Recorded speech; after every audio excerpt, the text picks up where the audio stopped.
In today's episode of Garage Noise, we'll be painting this Hyundai deck lid. We'll talk a little bit about primer prep, but mostly we'll talk about how to mix and apply a base coat, clear coat finish, and how to use a color blender or a wet bed. In hot temperatures like these, you've got to understand how to apply a color blender so you can get a uniform metallic finish and eliminate mottling. All that and much, much more in today's episode, so let's dig in and get started. All I really need to prep out this primer is to smooth it out and get it ready for paint. To do that, I'm going to block sand it with 320 grit sandpaper. Now, personally, the most aggressive sandpaper I like to use on primer is 320 grit. Anything coarser than that, you could have problems covering those scratches with your paint, or especially on a high metallic finish, those scratches could show through. Most of this primer we blocked off camera, but for this contour, I used this small flexible block with 320 grit sandpaper, and that was sufficient enough to get this straightened out and ready for paint. If you want a more detailed explanation of how to block sand your primer and get it ready for paint, check out the video card at the top of the screen. All right, now we're going to go over this with 600 by hand. I'll show you what we're going to do. This is some flexible sandpaper on a flexible block. I just want to remove, I don't want to dig into this primer, I just want to remove some 320 grit scratches. This is Sunmite yellow. It's equivalent to like an 800 grit scratch. This is just going to make it really smooth when we apply our base coat. When prepping out your primer, some of the key things is you want to get that primer completely smooth. You want to eliminate or remove any texture that was in that primer from laying it down, and you want to make sure there's no scratches, deep scratches in that primer. All this is going to help you get a better finish in your repair. So I'll go over all the areas we're going to be painting and clearing with this 600 grit Sunmite sandpaper. So we're painting the bottom half of this deck lid, so I'll prep out that whole area with this 600. We can apply clear coat over a 600 grit scratch and not have any of those scratches show through.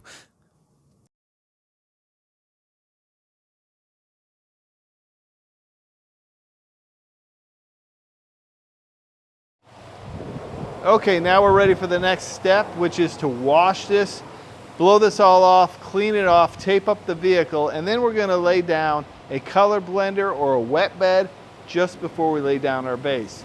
I'll go ahead and wash this off with some isopropyl alcohol to remove any of the dust, and then we'll go ahead and mask this off, and I'll start by back taping the edge of this deck lid, and then we'll fill all the openings with masking tape. And I'll mask it from this body line up, so we're just painting the bottom half of this deck lid.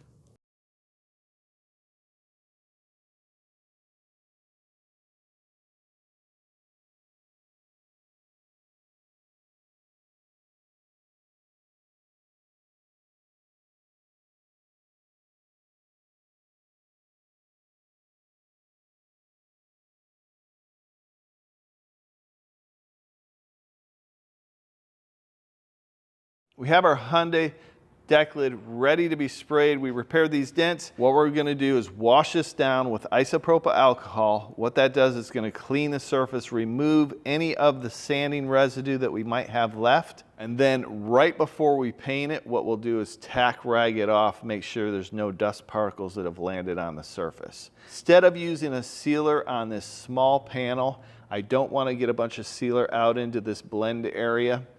So I want to keep it confined. So I'm going to use a color blender kind of as a replacement to the sealer. It's going to act kind of the same way. What a color blender is, it's basically a colorless base coat. So there's no color pigment in it.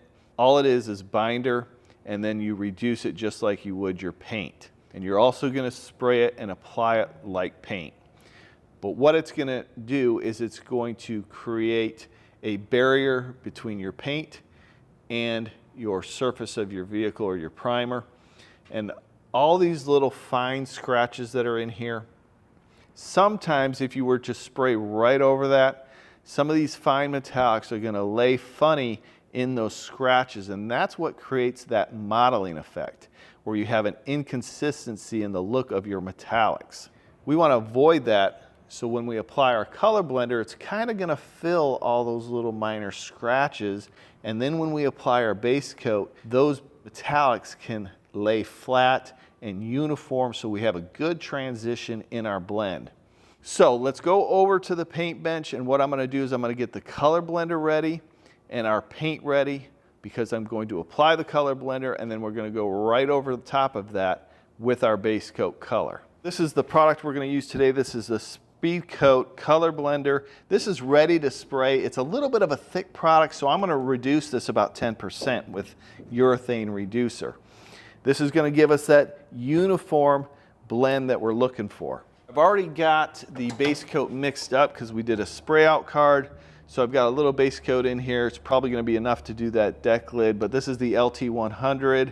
This is a low volume, low pressure paint gun. I will just use another gun, which is the AeroPro A610. We'll use this gun for the color blender, so I'm going to use two guns. When we go to apply our clear coat, I'm going to use the Sagola 3300 GTO. So we'll use this for our clear coat. And of course, I'm using the Series 1 PPS system. This is made by Spray IQ, very reasonably priced. I'm adding some USC slow urethane reducer. I've got this on Amazon, and all these products that I use, most of them you can find on Amazon, and I'll leave links in the description. I'm just going to add about 10% here just to give it a little bit smoother finish. Always lift this up and make sure it's sealed. All right, we'll lock in the cap. This is ready to go. I've got a clean microfiber here, and I've got some isopropyl alcohol. We'll just spray this down. Just gonna let it sit on there for a few seconds. Listen, if you're finding this information helpful, be sure to like and subscribe. Okay, I got my tack cloth. Put some air to it. First, we're gonna set up our gun. So I'm gonna set this at 20 PSI on the air pressure. The fluid volume, I'm gonna do 2 turns out from close. I'm gonna have the fan pattern wide open. And now I'm just going to put some air to it and blow it off. Okay, now we'll just apply the clear base over the entire panel. I'm going to overlap about 75%, but we're going to get one good coat on, and then I'm going to immediately switch over to the color, and we'll put color over the primer area only.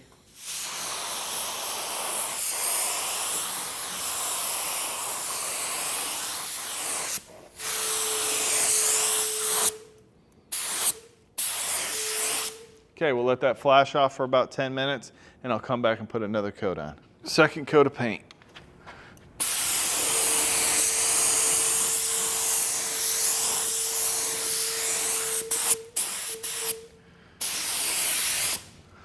All right, let that flash off. 10 minutes. It's nice and silky smooth right now. We just got to get the coverage on it. It's almost covered. One more coat, we'll be covered, and then we'll move on to clear coat.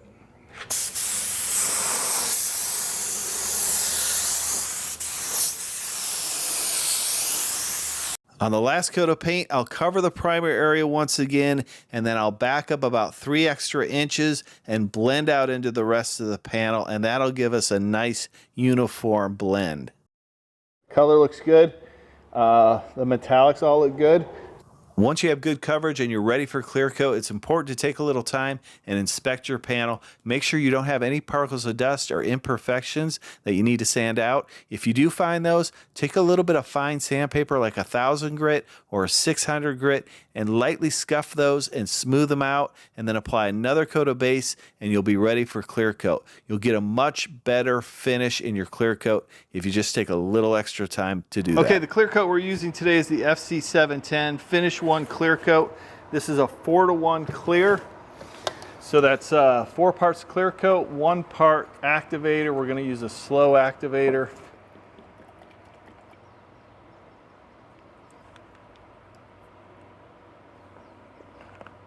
With the Sagola 3300 GTO, I'm going to set fluid volume is 3.5 turns out.